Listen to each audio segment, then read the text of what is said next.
다 함께 첫 찬미 140장 주 십자가를 바라봄으로써 찬양하시겠습니다. 찬양 후에 김다솜 집사님께서 회중을 대표하여 기도드리겠습니다.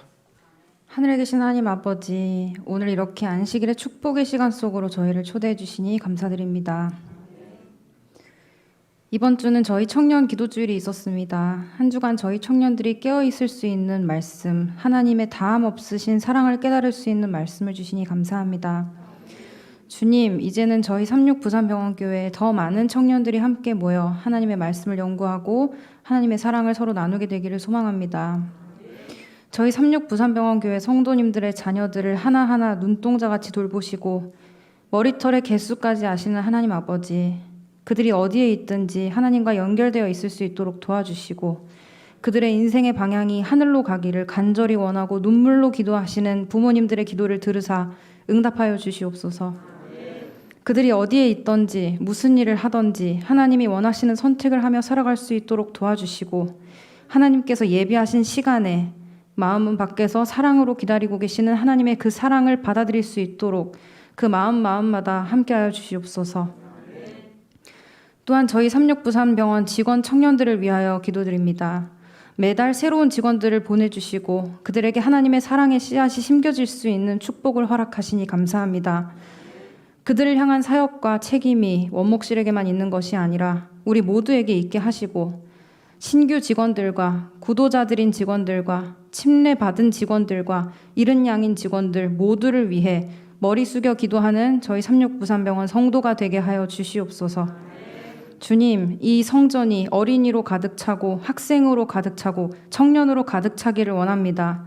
저희가 더 기도하게 하시고 해야 할 일을 알려주시고 부족한 믿음을 불쌍히 여겨주시고 저희가 먼저 말씀으로 채워질 수 있도록 함께하여 주시옵소서. 오늘 권예준 전도사님을 통하여 결국 우리의 봄은 이라는 주제로 말씀을 듣겠습니다. 전도사님을 통하여 이 시간 하나님께서 각자에게 주시는 분명한 말씀을 깨달아 알게 하여 주시옵소서. 예배가 마칠 때까지 사단이 틈타지 못하게 하여 주시고 온전히 하나님과 교제하는 시간 되게 허락하여 주시옵소서. 사랑이 많으신 예수님 이름으로 기도드렸습니다. 아멘. 네, 안녕하십니까? 저는 36 부산병원교회의 청년회장을 맡고 있는 김동규라고 합니다. 정말 밖에 지금 비가 많이 내리는 와중에도 이렇게 많은 성도님들이 이제 금요 예배에 참여해 주셔서 감사드립니다. 저희 청년반에서는 지난 한 주간 청년 신앙 부흥을 위한 기도주의를 진행하였습니다. 각자 사정이 있어서 교회로 참석하지 못하는 경우를 위하여 이제 화상 프로그램을 통한 기도주의 참여를 독려하였으며 많은 청년들이 이제 참여는 못했지만 참여했던 청년들 사이에서 정말 신앙의 불꽃이 피어오른다는 것을 다시 한번 느낄 수 있는 시간이었습니다. 다음 순서는 이제 한 주 동안 성실히 기도주의를 참여하였으며 신앙에 대한 태도에 대해 정말 배울 점이 많은 저희 청년반의 자랑 이경진 청년의 간증과 권혜준 전도사님의 말씀으로 저녁 예배 순서를 진행하고자 합니다. 네, 다들 많은 은혜 받으시길 바라겠습니다. 네, 안녕하세요.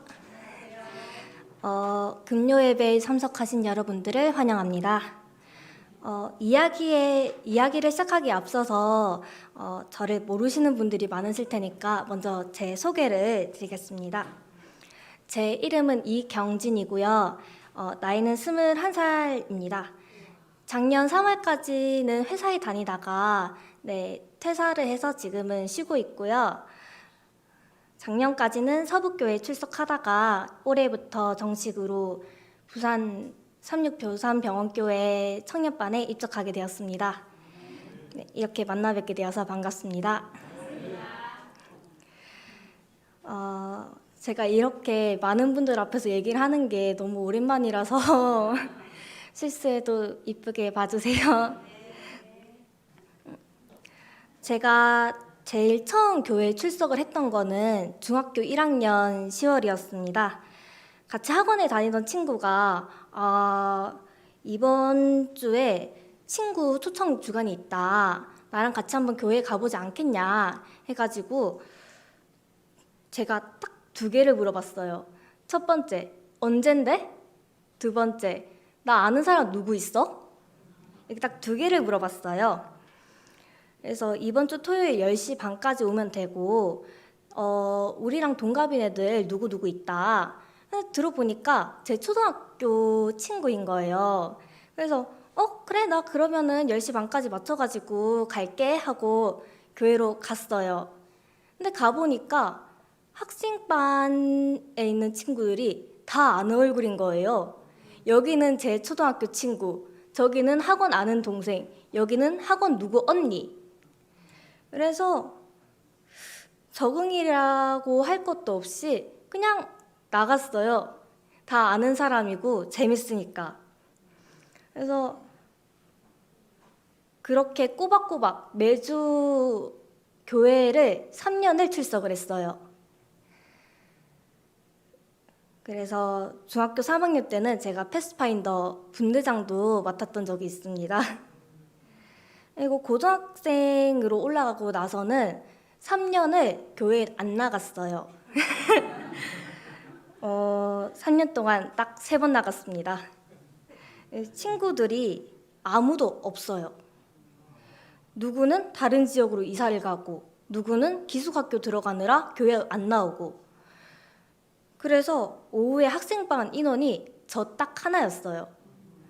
그래서 사람이 없으니까 아무런 활동도 못하고 이러니까 이제 재미가 없으니까 교회 안 나가게 되는 거예요. 왜냐하면 저는 친구 따라서 재밌으니까 교회를 가던 학생이었기 때문입니다.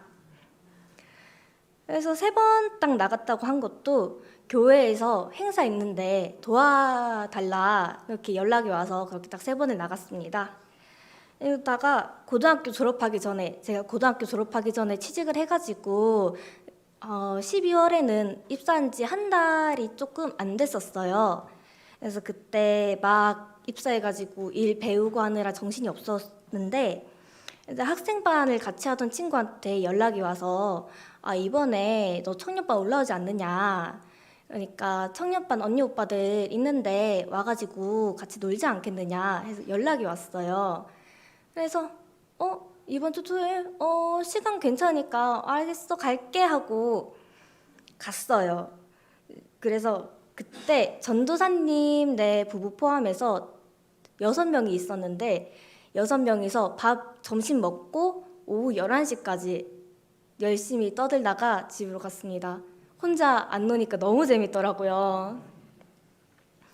근데 그렇게 하다가 또 3번쯤 나갔어요. 그래서 3번쯤 나가다가 안 나가게 됐어요. 왜냐, 저는 그때 회사 입사한 직장인이었고 일해보신 분들은 다들 아실 거예요. 주말이 너무 소중해가지고 집으로 한 발자국도 나가기 싫고 그래서 안 나가다가 또 3월에 연락이 왔어요. 교회 청년반이 새로 만들어졌다고. 그래서 다른 교회랑 오후에 같이 활동을 할 건데 너 한번 놀러 오지 않겠냐고. 그래서 또 갔죠. 갔더니 사람이 10명 정도가 있는 거예요. 그래서 또 놀다가 저녁 먹고 집으로 갔어요. 다음 주도 이렇게 모여서 놀고 그러다가 말씀 묵상도 하고 성경 공부도 하고 같이 찬양도 하고 이렇게 모였던 청년 10몇 명이 아직도 모이고 있어요. 아직도 저희끼리 모여서 성경 공부를 하고 말씀 묵상을 하고 같이 기도드리고 이렇게 찬양도 하고 언제는 같이 천연계를 보러 가기도 했어요. 그래서 제가 이번 청년 기도주일에 가장 많이 느낀 거는 우리 병원교회에 청년이 거의 없다는 거예요. 제일 많이 참석했던 게 딱 4명이에요. 전도사님 포함해서 4명. 사실 저희 교회 청년 되게 많잖아요. 등록된 것도 되게 많잖아요. 근데 딱 4명이 제일 많이 참여한 숫자예요. 그래서 문득 그런 생각이 들더라고요.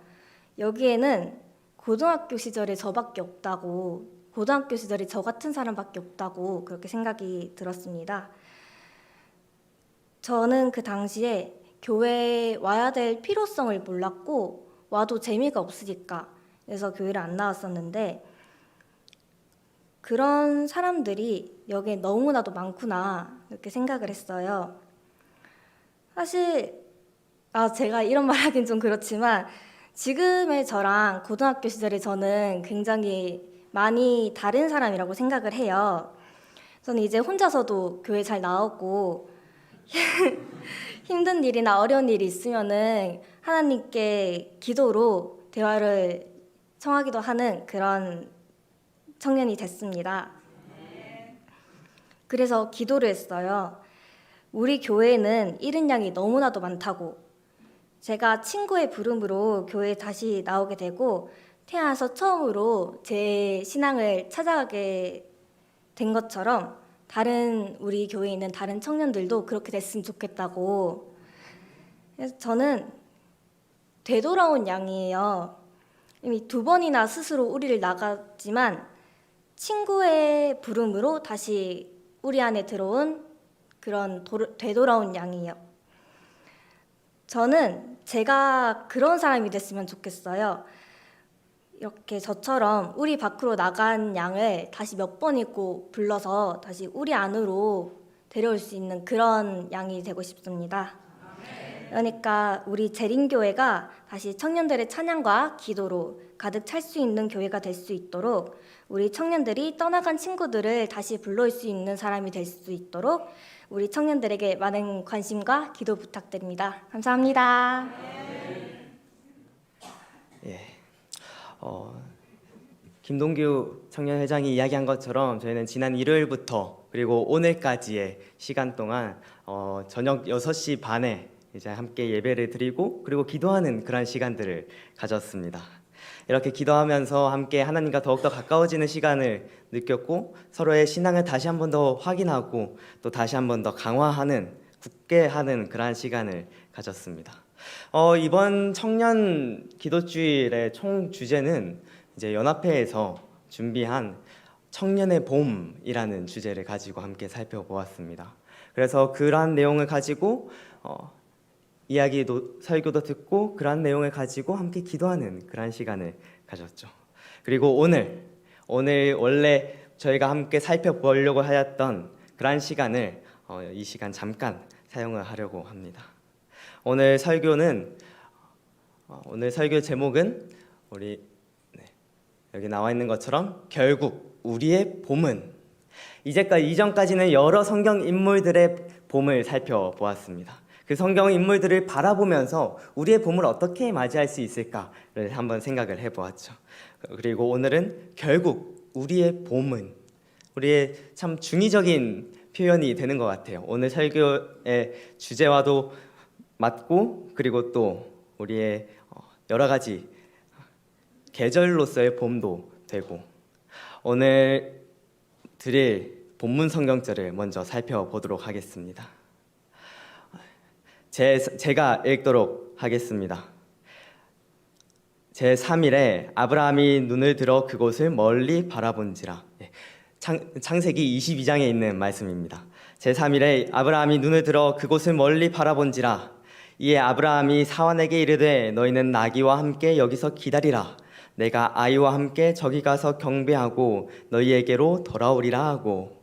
아브라함이 이에 번제 나무를 취하여 그 아들 이삭에게 지우고 자기는 불과 칼을 손에 들고 두 사람이 동행하더니 이삭이 그 아비 아브라함에게 말하여 가로되 내 아버지여 하니 그가 가로되 내 아들아 내가 여기 있노라. 이삭이 가로되 불과 나무는 있거니와 번제할 양은 어디에 있나이까. 아브라함이 가로되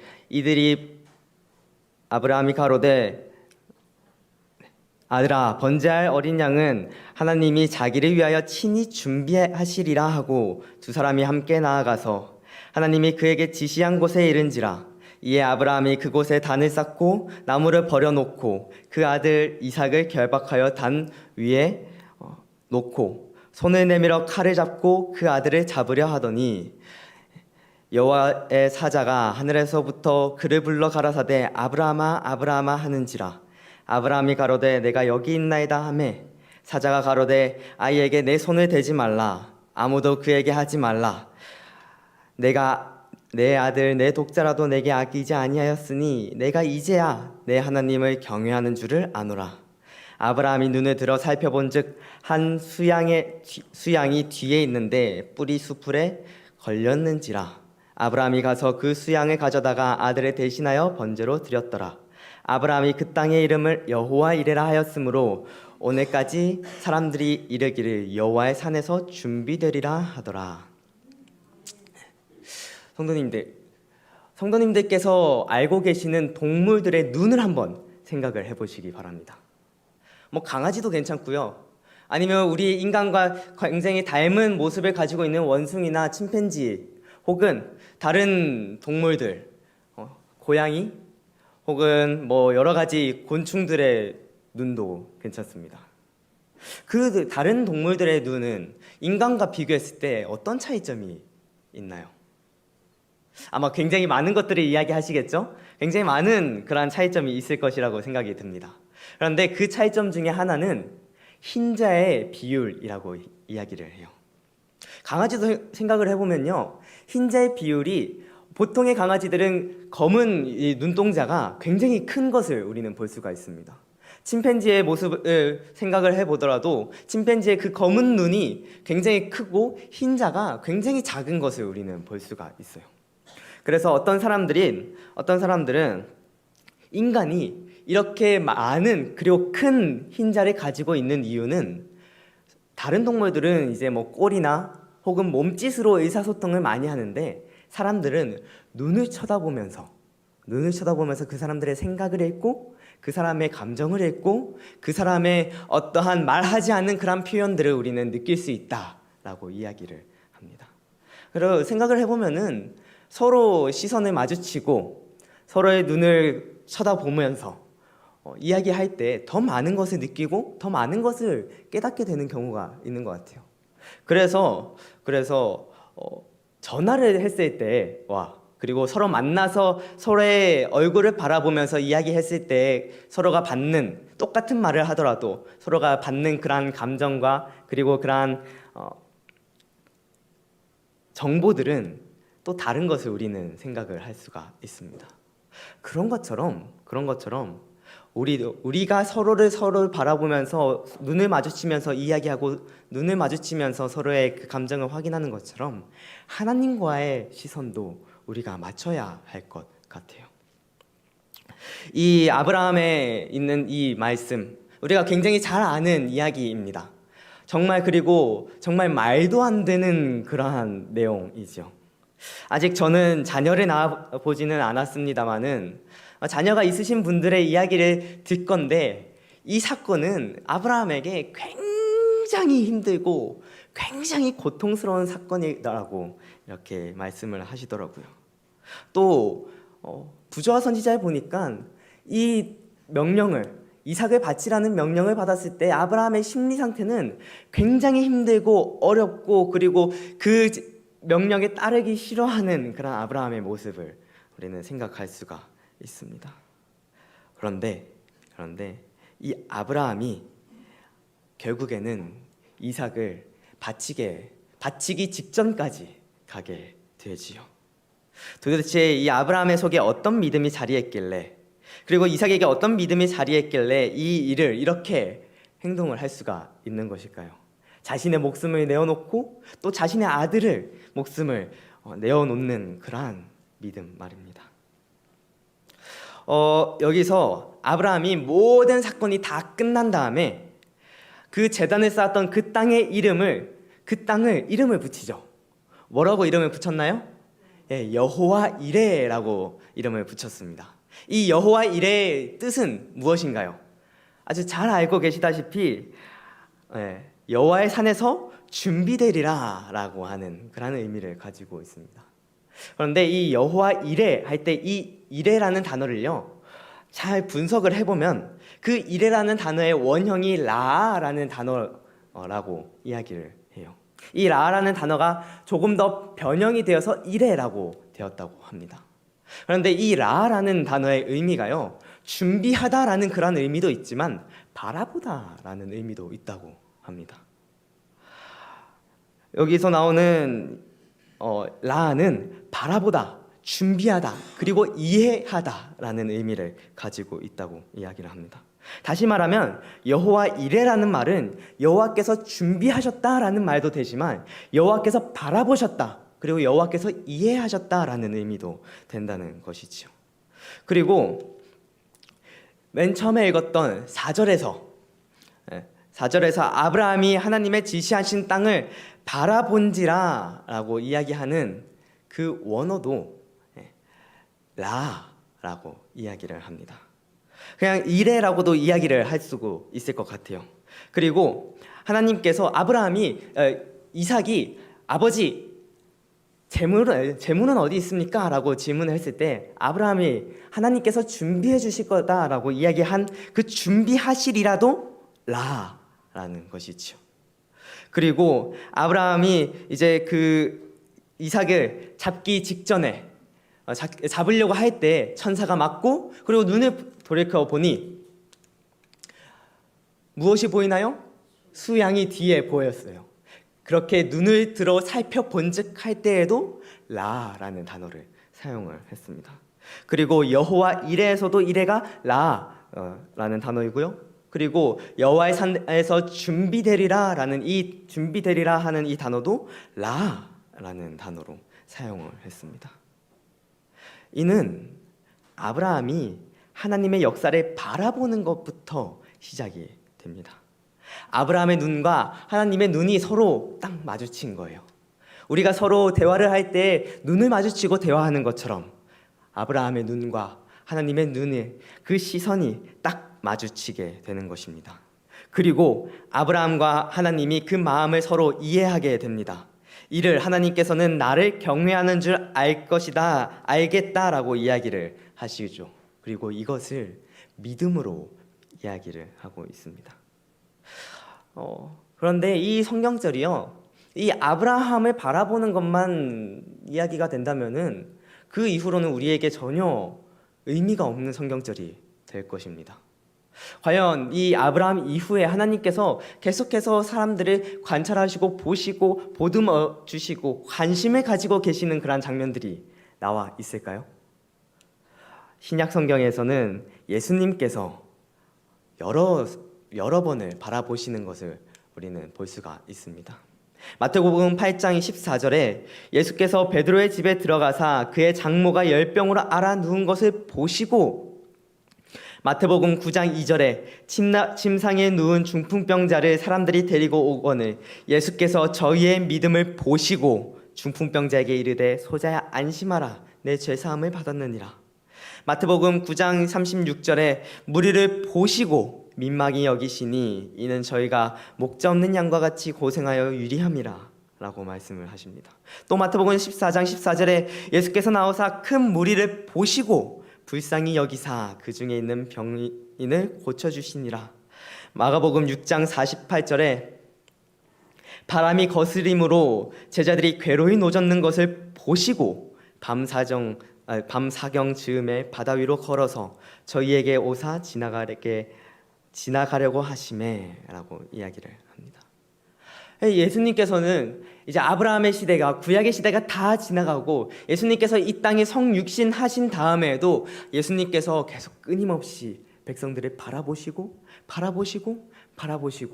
그리고 그냥 바라보시는 것이 아니라 그들의 필요를 이해하시고 그들이 어떠한 상황에 처했는지 이해하시고 그리고 그들에게 필요한 것이 무엇인지 확인하시고 준비하셨다는 것이지요.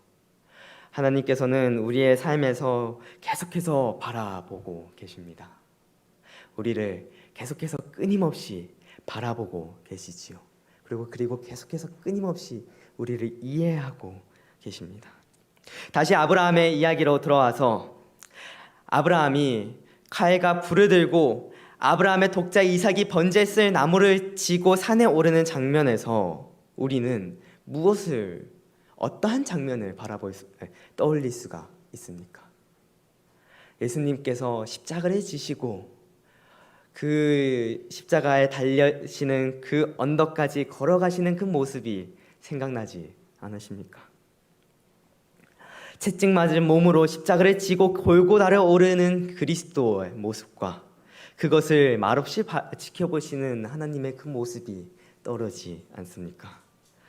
또한 노인 아브라함이 아들 이삭을 결박할 때 순순히 결박당하는 이삭의 모습에서 입을 열지 않고 순한 양같이 도수장으로 끌려가는 어린 양 예수를 우리는 이삭의 모습을 통하여서 발견할 수가 있지 않습니까? 자기의 사랑하는 독자 이삭을 번제로 드리려는 아브라함의 모습 속에서 독생자를 아끼지 않으시고 인류를 위하여서 아들을 내어주시는 하나님의 사랑을 우리는 또 여기서 발견할 수가 있는 것이죠. 그래서 바울은 로마서를 통하여서 이렇게 이야기를 하였습니다. 자기 아들을 아끼지 아니하시고 우리 모든 사람을 위하여 내어주신 이가 어찌 그 아들과 함께 오신 것을 우리에게 은사로 주지 아니하시겠느뇨. 이삭은 그리스도의 모형이지요.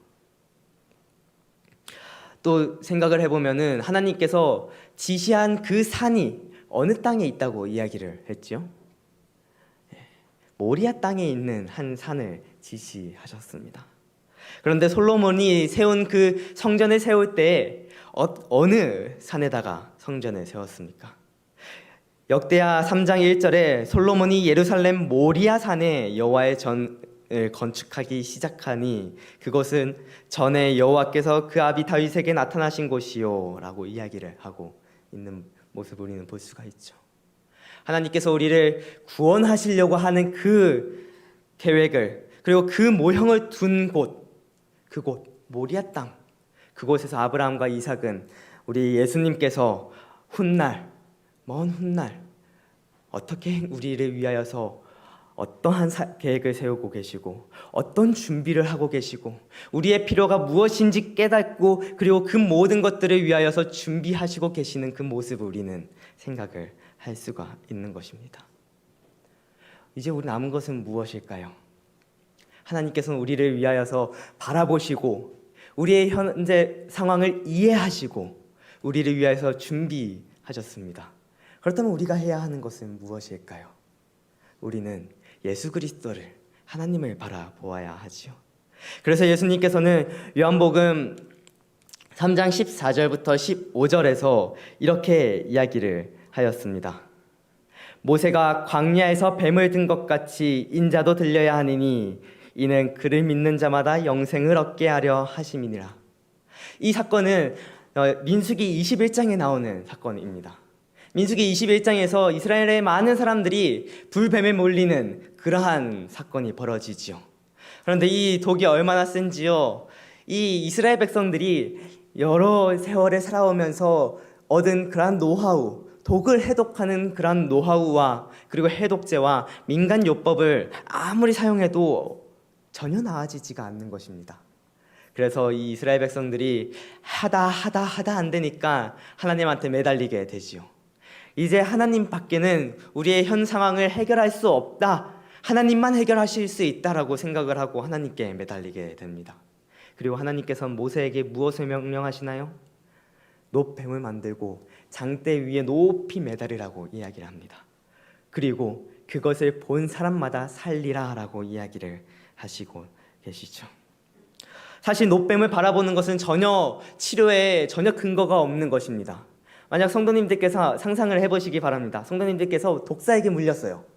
독사에게 물렸는데 옆에 있는 사람이 저 놋뱀을 바라보면 살 거라고 이야기를 합니다. 그럼 성도님들은 어떻게 생각을 하시겠습니까? 아니 이게 뭔 소리냐고, 나를 병원으로 데려다 줄 거 아니면 빨리 비키라고, 나 지금 병원에 빨리 가야 되니까 빨리 비키라고 이야기할지도 모르지요. 그런데 여기서 아주 중요한 그러한 하나님의 메시지가 들어가 있습니다. 우리가 하나님께 순종할 때 그때야 비로소 하나님께서는 우리에게 놀라운 능력을 더하여 주신다는 것이지요. 하나님께서는 우리에게 무엇을 주셨습니까? 우리가 결국엔 다 죽게 되는 우리를 위하여서 하나님께서는 십자가를 마련해 두셨지요. 그리고 예수님께서는 말씀하십니다. 모세가 광야에서 뱀을 든 것 같이 인자도 들려야 하리니 이는 그를 믿는 자마다 영생을 얻게 하려 하심이니라. 그냥 바라보는 것으로 되는 것이 아닙니다. 그냥 바라보는 것으로 되는 것이 아니에요. 그냥 바라보면서 그 장대가 무슨 나무로 만들었고 그 뱀의 모양이 어떠하고 그러한 것을 바라보라는 것이 아닙니다. 십자가에 달리신 예수님께서 돌아가셨을 때 그 십자가의 형태가 어떠하고 예수님의 그 모습이 어떠하고 그 십자가가 무슨 나무로 만들었고 그 십자가의 이음새는 무엇을 썼는지 안 썼는지 그런 것들을 보라고 말씀하신 것이 아니라 그 십자가를 바라보고 우리가 영생을 얻을 수 있다는 것을 예수님께서는 우리에게 알려주시는 것이지요. 우리가 믿음을 가지고 믿는 자마다 영생을 얻게 하려 하신다는 것을 말입니다. 아브라함의 이야기로 잠깐 돌아가도록 하겠습니다. 아브라함이요, 이 성경절에서 4절에 제3일에 아브라함이 눈을 들어 그곳은 멀리 바라본지라 라고 하는 그 성경절이 있습니다. 그런데 사실 성경의 그 흐름을 보면요, 이 성경절이 굳이 없어도 상관없어요. 이 성경절에서 아브라함이 이전에 있었던 성경절에서 아브라함이 이삭과 함께 하나님께 명령을 받고 이삭과 함께 떠나갑니다. 그리고 그곳에 도착을 했어요. 그리고 난 다음에 이에 아브라함이 도착한 다음에 이에 아브라함이 사환에게 이르되 그리고 너희는 여기 남아라 라고 말씀하셔도 이야기를 쭉 이어나가도 4절이 빠져도 큰 문제는 없습니다. 그런데 굳이 성경의 기자는 이 창세기의 기자는 이 4절을 아브라함이 눈에 들어 그것을 멀리 바라보았다는 그런 메시지를 적어 놓은 것이지요. 부자 선지자에 보면요, 이 아브라함이 모리아 산에 걸쳐 있는 그 구름을 보기 전과 그리고 보고 난 다음에 심리 상태가 완전히 달라져 있는 것을 확인을 할 수가 있습니다. 모리아 산을 바라보기 전에는 아브라함의 그 심리 상태는요, 굉장히 불안하고 굉장히 힘들고 내가 아들을 정말 오랜 시간 기다려서 얻은 이 아들이 죽으면 어떡하지? 내가 하나님께로부터 받은 이 기별이 하나님께서 잘못 주신 것이었으면 좋겠다라는 그러한 생각을 가지고 매일 밤 기도하고 매 순간마다 하나님께 하나님 이 명령을 철회해 주십시오 라고 기도하는 그 장면을 바라볼 수가 있습니다. 그런데 이 4절에 나와 있는 이 아브라함이 모리아산을 바라본 그 다음에는요, 마음의 평안함을 얻습니다. 마음의 평안함을 얻고 이 명령이 하나님께로부터 왔다는 것이 확신해 가지고 그리고 이삭이 죽게 되더라도 하나님께서 다시 살려주실 것이라는 그러한 확신을 가지고 나타나는 그러한 등산을 하는 그러한 모습을 우리는 볼 수가 있게 되는 것이죠. 사랑하는 성도 여러분, 우리의 삶이 이전에 아브라함처럼 굉장히 불안하고 굉장히 힘들고 굉장히 어려운 그러한 때가 있을지도 모르겠습니다. 마치 겨울처럼 말이죠.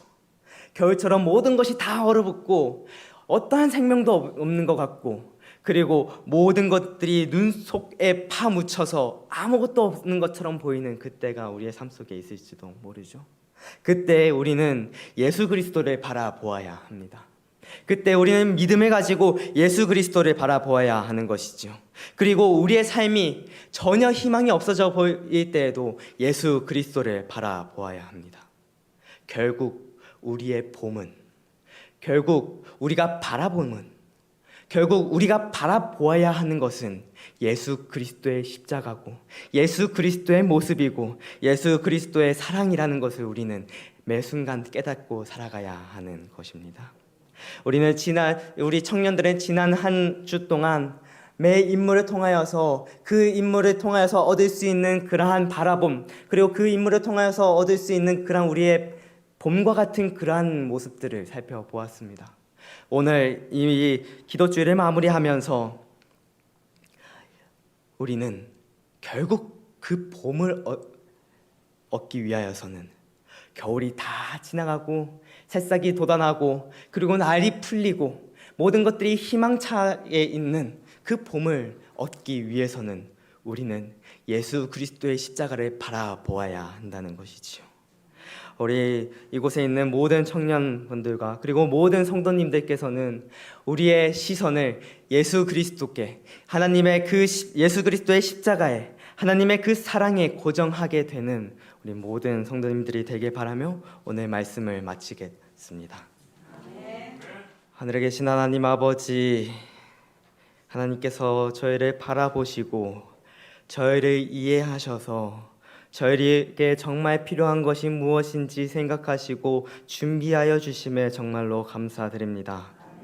하나님께서 저희를 계속해서 살펴보시는 것을 저희가 기억할 수 있도록 인도하여 주시옵고, 그리고 저희의 시선도 예수님을 바라볼 수 있도록 하나님께서 인도하여 주시옵소서. 그래서 저희도 예수님의 그 사랑을 이해하고 예수님께서 우리를 위하여 준비하신 그 놀라운 계획이 무엇인지 이해할 수 있도록 하나님께서 인도하여 주시옵소서. 하나님, 저희들의 삶 속에서 때로는 겨울 같은 그러한 시기들이 있습니다. 그런 시기일 때 더욱더 열심히 예수 그리스도를, 더욱더 열심히 하나님을 바라봄으로써 우리가 겨울이 지나가고 봄을 맞이할 수 있도록 하나님께서 인도하여 주시옵소서. 저희들의 시선이 다른 곳을 향하는 것이 아니라 오직 예수 그리스도께 향하길 바라며 사랑이 많으신 예수님의 이름으로 간절히 기도드립니다.